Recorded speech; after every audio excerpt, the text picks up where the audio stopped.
Greetings, friends. It's Halloween night. The Brooklyn Public Library and Friends of the Macon Library proudly present Tales of Mystery and Imagination.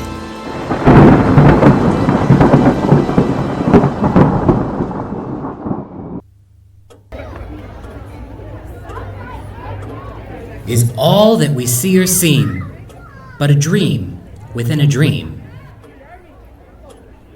That's good. That's good. Maybe I'm finally getting over this writer's block. I think I'm getting into a good groove. I guess all I needed was a quiet evening at home with no distractions, no interruptions. Some visitor at my chamber door.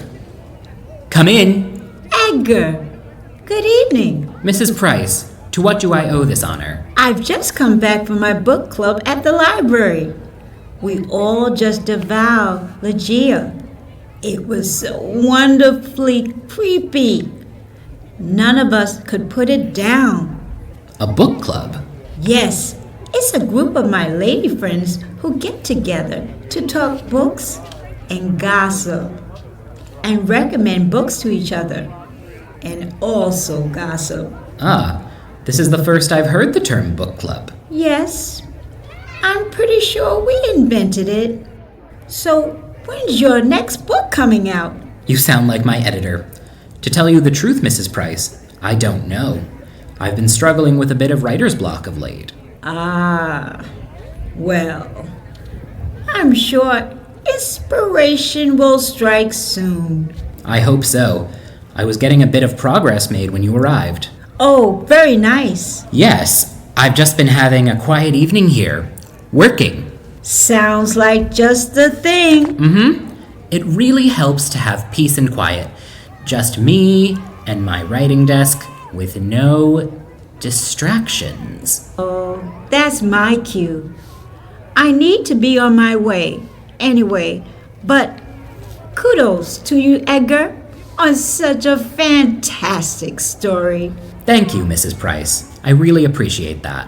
I'm sure you're going to scare the daylights out of my book club once again soon. All right, Edgar. Let's scare the daylights out of people. Only problem is, I haven't an idea what to write. Now who's that rapping at my chamber door? Hello? I'm afraid I haven't any birdseed. Good evening to you, good raven. So, how's the writing coming? Did you just talk? Very observant. A talking raven. Now that might make a good poem. Yes, I tend to inspire people. Really? Like a Greek muse? Exactly. Did you know I needed a little inspiration? A little birdie told me. Well then, I'm glad you came. I've been trying to come up with new material, and it's left me weak and weary. Fear not, you mentioned seeds before? I have a seed or two of my own. Such as? Suppose a man had done something very bad. Something he didn't want anyone else to know. I think I know exactly what you mean.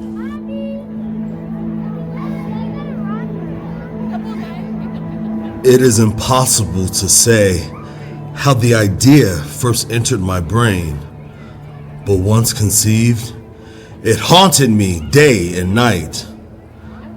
The old man had never wronged me. It was his eye. He had the eye of a vulture.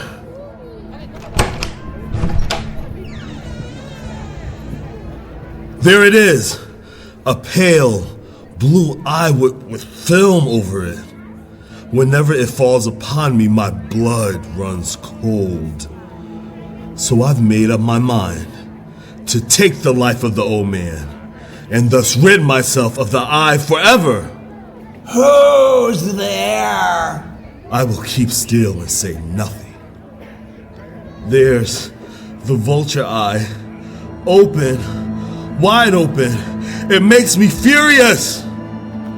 The old man can't see me, but he feels my presence in the room.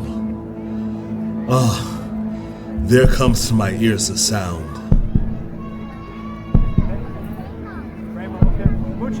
It's the beating of the old man's heart. It only increases my fury. The old man's hour has come. His eye will trouble me no more.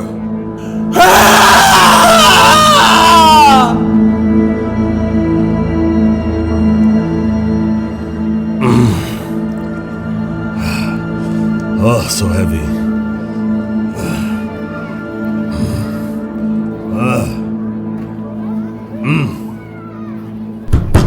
Police, we need to ask you a few questions. Hey, what's up, officers? What's going on? The old man upstairs has gone missing. Mrs. McGillicuddy down the hall saw you enter his room. Drat. That nosy old busybody. I'll take care of her next. No. I've been here all day. We're going to need to look around in any case. So nice and quiet. Still so quiet. Still so... Wait.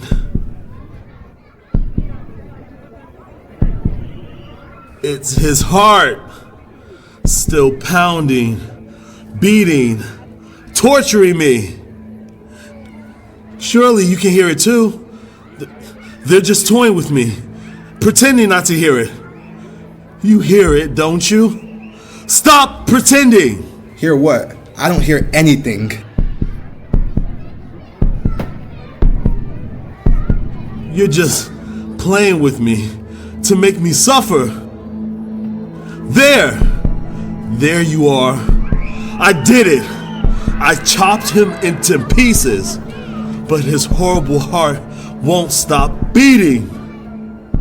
Make it stop. Make it stop.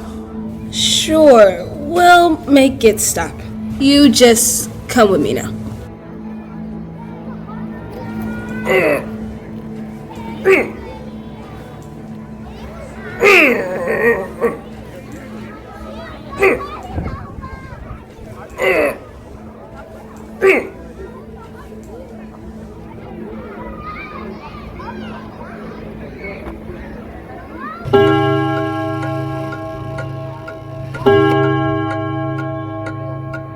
You took that and ran with it?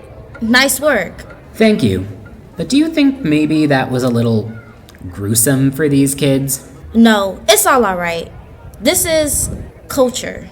I have another seed for you, if you'd like. Please. Imagine a wicked king, one who was quick to silence any who defied him with execution. But I wondered what method he'd use. The pendulum was very large and heavy, and it was sharpened at the edge like a huge knife. The victim is tied to a table under the pendulum, and as it swings, it drops lower and lower and lower until... Reset the pendulum! Don't worry about cleaning the blood off. We have another one coming to take care of.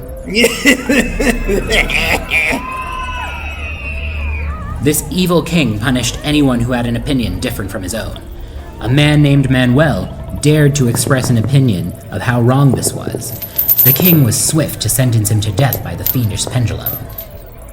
This is terrible. As the bloody blade comes closer and closer, I will soon be chopped in two, left to die alone in this chamber of horrors with no company but the rats that scurry at my feet.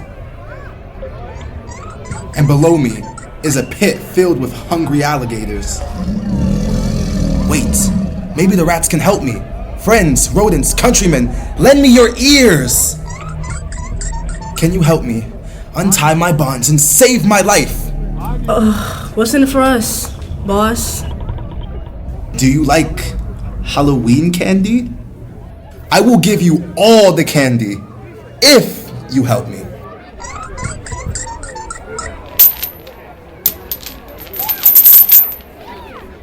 I am free now! Thanks to Halloween?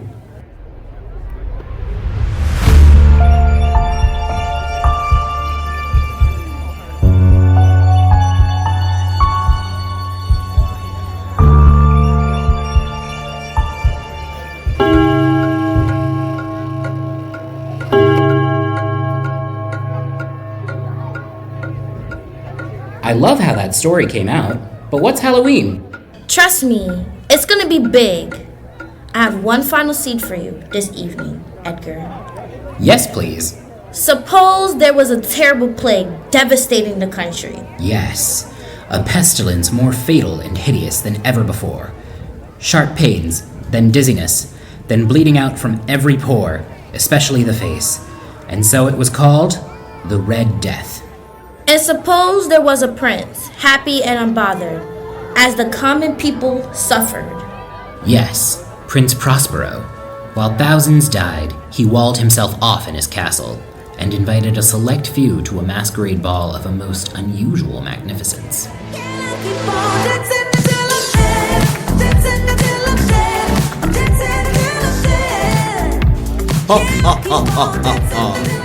Come, my friends. Let us make merry and celebrate our good fortune in staying safe from the plague here in the castle. Eat, drink, and enjoy. There is only one rule. No one may wear the color red.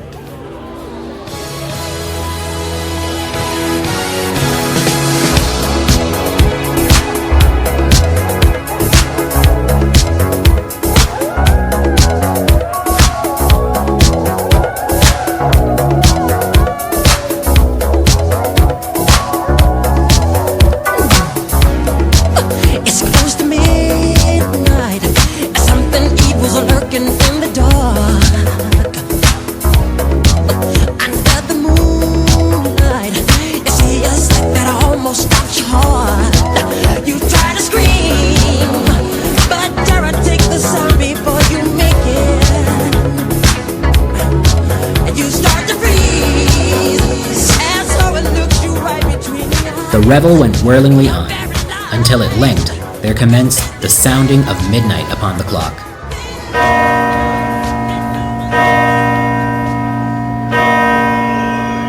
The crowd became aware of a mysterious figure. Wait! Who goes there? Who dares to enter my castle wearing that horrid color? What are you doing here? Speak for yourself. Evil monster! What is your meaning? Who are you?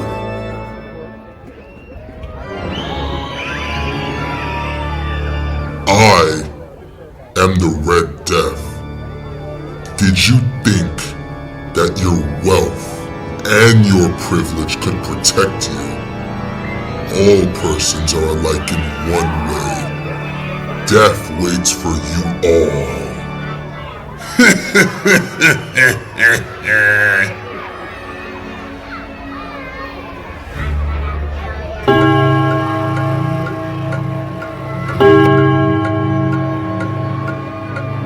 Terrific, Edgar. The Red Death came for them all, like a thief in the night. Oh, that's good. I'm using that. Oh, great. Thank you. You've given me so many fresh ideas now for my weird tales. You're welcome. Do you think my readers will ever be able to sleep without nightmares? Nevermore. Nevermore? Nevermore!